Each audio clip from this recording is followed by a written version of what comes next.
Sensiz sözleri Merdan Abdullayeviň kıy, sady şatlyk amanyň kıy. Yerine ýetirýär Pelwan Halmuradow.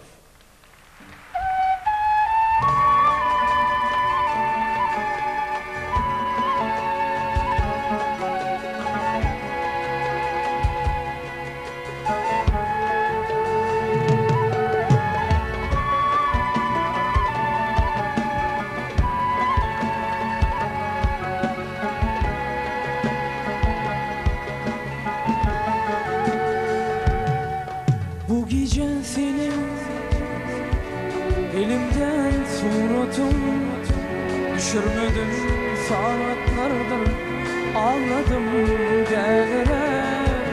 Hani bir umut vardı, bu şeker biri dardı, ağlanıp sallama unuturdum zamanı. Olmayan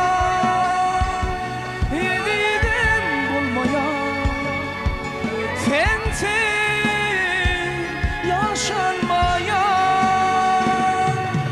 olmaya idim bulmaya sensin yaşanmaya.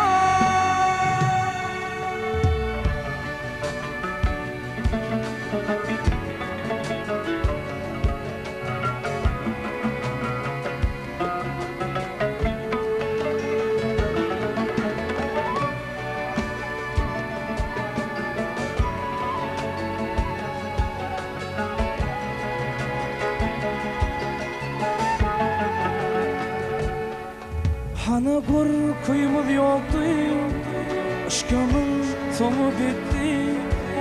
Yalanmadı arzular, hiçbir doğruluk yok mu? Şu yollar çıkıptı, kirladı paylaşıptı.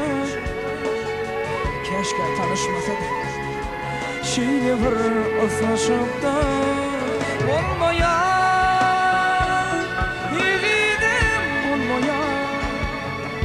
sensin yaşanmaya bulmaya